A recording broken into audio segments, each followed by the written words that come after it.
Hello and welcome to episode 4 of We Are the Pride, the first episode for 2024.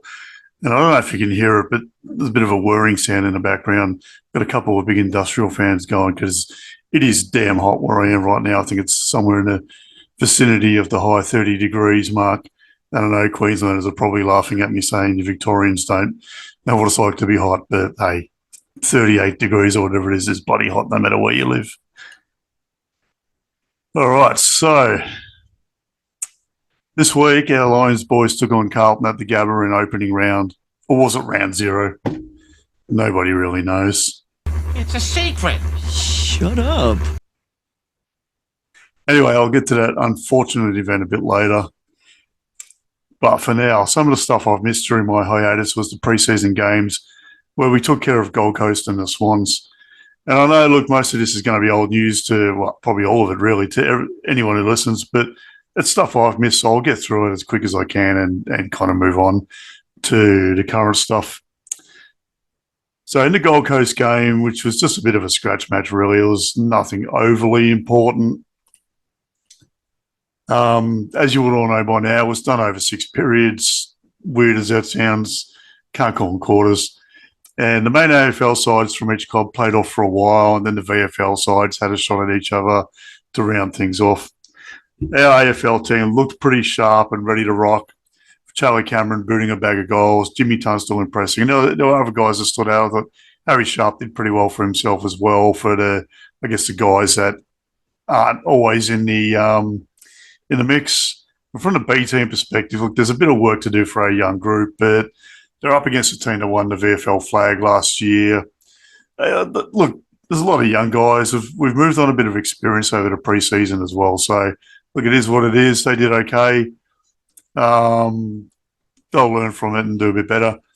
Now, against Sydney, it took us a little bit to get going against what was continuously labelled as an undermanned Swans team. But I'm going to say right here and now that Errol Goulden didn't care who his teammates were. That's Errol Goulden of the Swans, in case you didn't know. He basically just played like he was the only one out there. The media love him, I know. But in that game, he certainly loved himself a lot more. He was a one-man team, made a lot of mistakes because he was too busy trying to stroke his own ego. But doesn't matter. We got the win in the end. Got a bit over the top and put a thing on my Facebook saying, hand us the flag already. Probably should have kept my mouth shut in hindsight, but that's life. So, yeah, look, that's enough about the Oppo and on to our boys. Preseason games saw Joe Danaher about as interested in footy as I am in listening to SEN these days, and probably most people.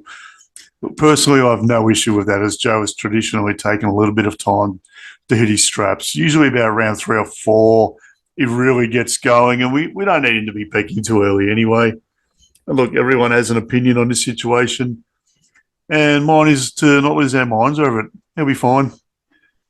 Darcy Gardner has been trialled up forward, something that has worked fairly well during the match sim and preseason games, which has freed Cameron Rayner up for more midfield time.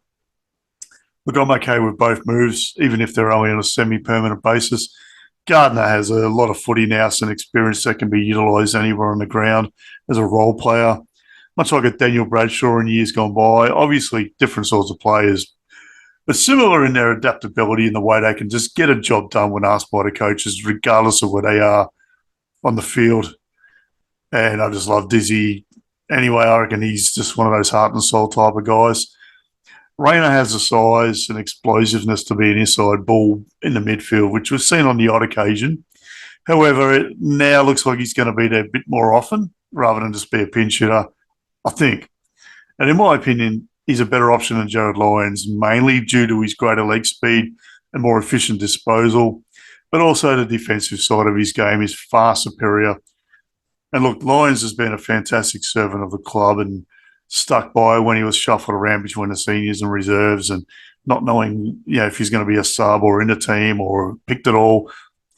But he's not going to be a long-term midfield gunner at AFL level anymore. He's around the 30 to 31-year-old mark. He's not quick. His disposal's not going to get any better than what it's ever been. And I think Rayner, if that's the course the coaches choose to go, is a much better option to be that extra mid when required. And of course, we know he's quite capable of dropping back to the forward line and kicking against swagger goals as well, and doing some pretty good things defensively as well. So on the injury front, over the preseason, co-captain Lockie Neal, Jared Berry, Dev Robertson, and Connor McKenna missed some time in the lead up to opening round. Neal and Berry got themselves back in time, as did Robertson, although he didn't feature in the AFL team first up. And although, as we eventually saw against Carlton, Berry and Neal probably needed a few more miles in the legs than they had. I felt Berry wasn't really in it for much of the game, and Neal dropped off for a period when Carlton got a run on. I think their mids got on top of him and he just sort of ran out of puff a bit. Happy to be proven wrong on that. Kenny missed and is probably coming back for round one against the Dockers. I know there's a big temptation to rush him back in now that Kitty Coleman has gone down with an ACL injury. However, personally, I'd hold him back from that trip across the country, play Jimmy Madden for one game and bring Kenny back after our round two bye, which I believe maybe the Easter Thursday game against Collingwood. I'll get to that a bit later anyway. And look, each to their own on that one. I just feel keeping our guns fresh for the long term is better than risking another guy copping an injury. Also, just wanted to say, due to the heat, I'm assuming my webcam is not working to its capacity, so there's no video to go with the audio on this episode. So if you wanted to see my beautiful head, I'm sorry, but it ain't available this time. Not for the first time, I must say, so maybe I should look into it. Okay, so on a more somber note, away from the football field, we were rocked by the passing of Nicole Duncan, who was an absolute stalwart of the club for the last 30 years. And if you've ever been to a captain's run or open training, Dunks was the one organising and setting everything up for the players and coaches and just basically doing everything because that's the sort of person she was. And I've got to say, I've copped a couple of friendly serves from her for bailing players up when it was time for them to go back to the hotel over the years. She kind of let me know that, look, you'll get another chance to see him next time. Let him go. But having said that, I've also been the recipient of her making sure my kids got to chat to and get photos with their favourite players numerous times over the years. So I've got to thank her for that. For people who watched the games on TV over the years, like she's been at the club longer than it's been called the Brisbane Lions. Like back in the late Bears days, she came on board. And you will have seen her on the bench running the whole show, keeping both the players and coaches under control, and I reckon occasionally giving a sledge in the direction of the opposition, although I'm sure she would never have admitted to that. But I reckon I saw her side-mouthing a few Oppo players and coaches over the years. Speaking of the Raw Deal podcast, Chris Fagan told some great stories of many of the times she went in above and beyond to make sure everything ran as smoothly as possible. I'm not going to go into any verbatim details from that, other than to say, look, it's a really great tribute. So I definitely recommend having a listen. It was from their live episode with Fagan from I reckon about 2 weeks ago. If you missed it, go back and watch the pre-game tribute from Friday night as well, as that was wonderful. And I most definitely had tears flowing. I'm sure a lot of other people did, even Michael Voss, who was coaching the opposition. Nicole was the heart and soul of our footy club and will be missed by absolutely everyone involved, the club supporters as well. I don't think there's anyone who's ever had a bad word to say about her, and rightly so. An absolute legend. So another off-field change was the addition of Richmond Premiership skipper Trent Cotchin as a leadership mentor. And I know this has annoyed a portion of our fan base who are clearly seeing it through rose-coloured glasses, but I see it as a dead-set bonus for our leaders going forward. This might be an unpopular opinion. However, I feel our guys haven't had a core of experienced leaders to learn their craft from. I know they had guys like Stephen Martin and Tom Rockcliffe sort of early on in the piece for some of the guys we've got now, but from a captaincy point of view, Dane Beams had his personal demons during his tenure, and Zorks is still fairly young from a leadership perspective while he's in the captain's role. Even though, look, I personally felt he did a pretty good job anyway, but I don't feel as though he was quite at the level of a guy who's been there for 3 premierships at a club that rebuilt from the bottom up. So, look, a guy like Cotchin can definitely bring a lot to the table. And I seriously doubt he's going to turn our entire playing list into a bunch of snipers or teach them to go out for a kebab on the Gold Coast at 3 a.m. So I think we're in pretty good hands. Also, just want to say I have met Trent Cotchin, and he is a lovely guy, really nice to my kids as well when he didn't have to be. So kudos to the bloke there. So look, now to opening round. And selection night saw a fairly standard 23 picked. Dev Robertson and Connor McKenna were the only absentees from our grand final team, with Jack Payne and Kai Lohman returning to the lineup. I felt at the time that the biggest discussion point would be around who starts as the sub, and it panned out that way. My thoughts were Lions for the reasons I outlined earlier, and because Lohman has performed well enough over pre-season to get a starting role. Instead, it was the other way around, the club making a somewhat safe option rather than punting on a more dynamic youngster. And in my opinion, we take the safety route far too often for a club contending for the flag. So I really believe we need to roll the dice a lot more and take a few more risks in the future. And if it doesn't work, it doesn't work. But if it does, it has the potential to build huge momentum. And that's what footy is all about as far as I'm concerned. Okay, I'm not going to give a blow-by-blow account of the game. I'm sure the Raw Deal and one or two of the Brisbane Lions fan cast and kick-ons, if that's back this year, will probably go into a bit more detail. I'm not going to do that throughout the year. I'll just sort of talk about what I want to talk about. And we've all watched the game by now, so we know what happened. I will say, though, that some aspects really disappointed me, not just the decision to use Lohman as a sub. I'll cover that with a little segment of 5 ticks and 5 crosses. In the past, while the team was developing, I'd do it as 5 ticks and 1 cross because you had to be positive about our developing list. However, I now think we need to be more ruthless as a club, and I will be too as a supporter when necessary, I feel. So my first tick is Darcy Gardner.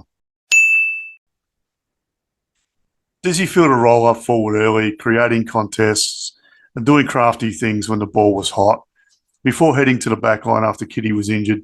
Doing a fair job there as well. So big tick for Diz. Again, as I said, I love the guy. I love the way he goes about it. Calamachi.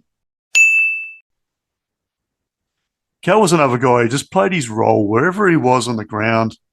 I know he's not everyone's favourite player and he cops a bit of criticism, mostly unfairly, in my opinion. But he's one of my favourite players. I love watching him when he's on. He can be really creative. He pops up generally when we're actually not so much down and out, but when we're copping a bit of a run on from the opposition, and he pops up and does something, whether he goes down back, takes a mark, pops up in the forward line with a clunk and then bangs one through. He just does those little magical things that he can do, and I love it. And he did a couple of those things Friday night when it counted a bit. Probably helped to keep us in the game when it was in the balance. So the next tick is Dane Zorko. Zorks was on fire early in the game, winding back the clock to probably his peak 2017 era where he made All-Australian. He did have a drop-off later on, although I don't have an issue with that considering his age. Fans voted him as a game changer on the club socials as well, which just goes to show that they still appreciate what he brings to the table. And he did bring a lot to the table as well in the game and was really chiefly responsible for a lot of our early game surge as well. Our first 20 minutes. I know a lot of people say that it was the first quarter and a half, but Phil Carlton started to do some things in the first 20 minutes. So I'm just going to say our first 20 minutes.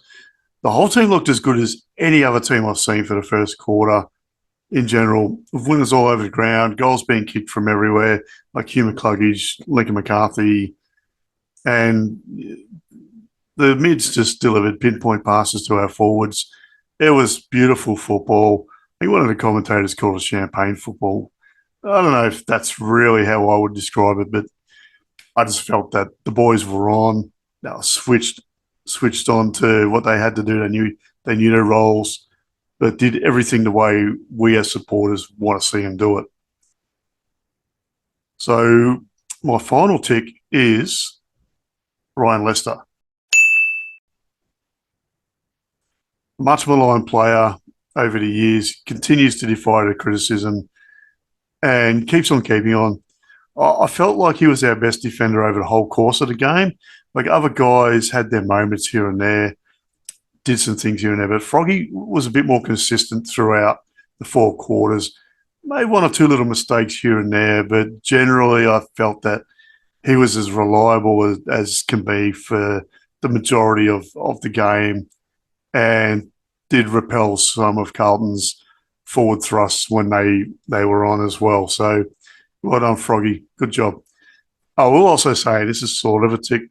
The fact that our boys were severely outplayed for just over half of the game and still managed to almost win it was commendable. Look, unfortunately, in big finals matches, which we found out last September, almost winning or losing valiantly won't cut it. You've got to go for the jugular and hit the nail in the coffin. So now for the crosses. This one goes into a bit more detail. I think had we lost by 100 points, I probably would have been a bit more lenient on the boys and said they just weren't good enough. Lose by 1 point, there's a bit of soul searching to do because you could have won and you didn't. So first up is the selection of Lohman as the sub. And I know I've already addressed this already, but I'm going to go into a bit more detail. I get that Lyons was playing his 100th game for the club and all that jazz.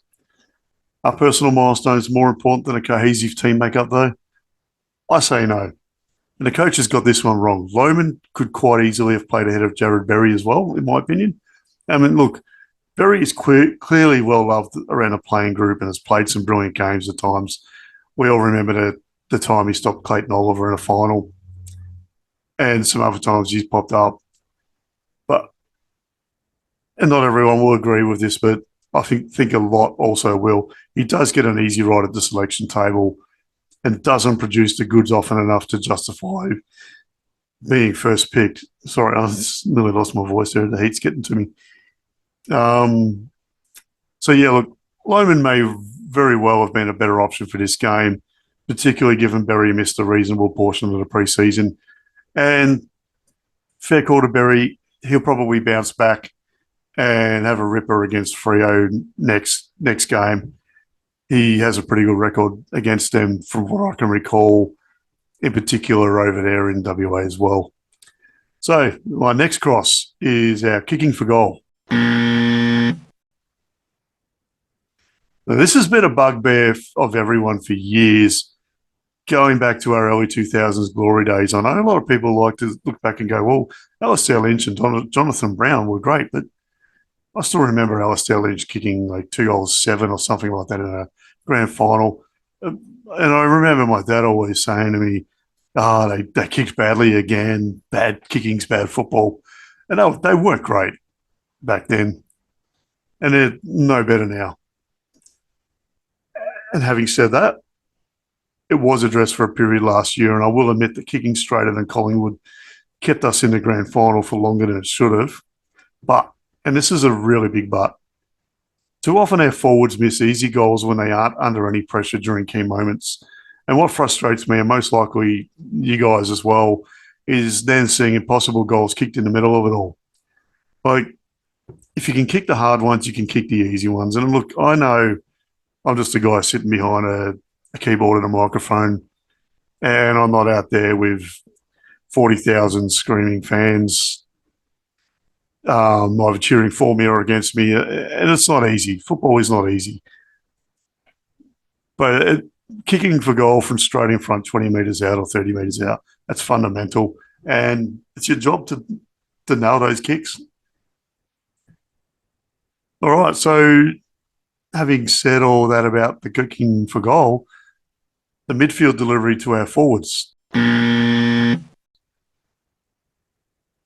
this is another bugbear of the club's history, probably more so in the last 5 to 7 years. It's a tendency to bomb it inside 50 or kick it wide of our forwards, making them work harder than they need to. It's kind of like, I feel like they're running and going, well, we've got Joey Danaher, 6'7", Eric Hipwood, 6'7", Ken Rayner, 6'3". Who else have we got down there? Well, we had Dan McStay, 6'5", and so on. Let's just put it up there because they're pretty tall guys. They're going to take overhead marks. They're good in theory, but doesn't always work. And it's not just us. When other teams bomb it in, it doesn't always work either. But then we've got probably the best small forward in the game in Charlie Cameron. And like, I feel for him some weeks. He gets the ball kicked a metre either side of him, over his head, at his toes. And more often than not, I have to say, then everybody, idiot commentators going, oh, Andy McGrath or that dude from Sydney or Adam Sard are totally dominating him. No, they're not. His teammates are kicking it in stupid areas, not to him. And I've got to say, though, Humi Cluggage is one guy who doesn't do this. I love the way he delivers the ball into the forward line. It's like laser beams. He needs to do it more often. Just any of the other mids, if you've got the ball and you see Huey in the vicinity and you're within range of a forward, get it to him, please. I just can't believe Lockie Neal, Jerry Berry, Dane Zorko, etc. don't follow his lead and hit the forwards up, lace out. 2017, 2018, understandable. We weren't that good, but we want to win a premiership now. We're ready to win a premiership. We've got to be able to nail those passes to our leading forwards or put it in a position where Chuck can run onto it and use his pace. Now, this cross, and it's one that gets brought up ad nauseum. I feel bad talking about it, but it's a fact. It's the lack of our plan B. There's been an issue for as long as Chris Fagan has been the head coach, and it reared its ugly head again on Friday night. Foss and his coaching group at Carlton made positional changes after quarter time and tweaked their game style of halfback where they were getting absolutely murdered. We replied by doing everything the same that we'd been doing and turning the ball over way too often because we were too stubborn to change what we were doing previously. And we just left the magnets as they were. Aside from the obvious move of Gardner down back when Kitty went down. And it was from halfback on that turnover game that Carlton was scoring a large amount of their points. I can't remember the exact number, but I reckon it was 40-plus points from, halfback turnovers. And that's something they don't normally do, which means we were letting them do something that they're not normally that good at, which means that we clearly weren't good enough to stop that happening. And that's something we're going to work on because better sides than Carlton will expose that if we don't make the changes. And I get that our strategy coach isn't at the club anymore and we've gone down a different path of replacing him more so with the guys who are already there sharing the load. But I personally feel like we need someone there that can sit back, be totally separate from the coaches and say, listen, guys, this is this little tweak we need to make that other clubs do against us. We can do it too. And go to that plan B or C or whatever it is we need to do. So my final cross, and it's the saddest one of all, is Kitty's injury. And it's not really a negative to Kitty. It's not even a negative to Kitty at all. It's not a negative to anyone. It's just unfortunate. It was innocuous, no one's fault. It just happened during play. You can't blame the ground. You can't blame another player. You can't blame Kitty. There's no blame. It's just one of those things that happen. It got me a bit misty-eyed because I love the guy and I love watching him play football. And I really feel for him. He's finally found his role and become a top tier footballer. He showed in last year's final series that he's ready to take that big step and become an A grader if he hasn't already. This is a huge blow for the club, massive blow for Kitty. Look, on top of all that, he will be back better than before, and hopefully we can cover his loss until he's back on board. And on the positive side, though, he does have the best rehab guys in the business to work with. So onwards and upwards in that regard, and can't wait to see him back out on the track and then eventually back on the field. Love you, Kitty. See you soon, mate. All right, so not wanting to end this episode all doomy and gloomy, I'm going to finish up with my player of the week. Just a bit of a, I guess, little bit of a heads up. It won't just be me doing a player of the week after today, but today I'm the only one available. So could be an interesting discussion coming up. So what I did actually bring in another supporter to have a bit of robust discussion with. So I noticed that the majority of our fans opted for Zorks, and I genuinely agree that he was great. I mentioned that earlier. And discussing this with my daughter, though, she mentioned Neil and McCluggage. But then after we had a bit more of a chat, she came on board when I raised Archie and Leicester for their ability to just do what they needed to do. And they do it week in, week out. But obviously, I felt it was a bit more noticeable when a lot of other guys were down and we weren't looking at the, I guess, the big names, the Neils and the so forth. We were looking at, well, these guys are chipping in and doing little bits and pieces here to chop out the guys who aren't performing as well. And this week I've decided to pick Callum Archie. It wasn't the biggest possession winner or the flashiest. I don't even know how many times he touched the ball. I just reckon he just got it done when he needed to. I've said that a few times already. So, yep, week 0, week open, whatever it is. It's not week 1. Week 1's next week. Callum Archie is the player of the week. So congratulations, Cal. All right, well, the boys head off to WA for a round 1 clash with Freo.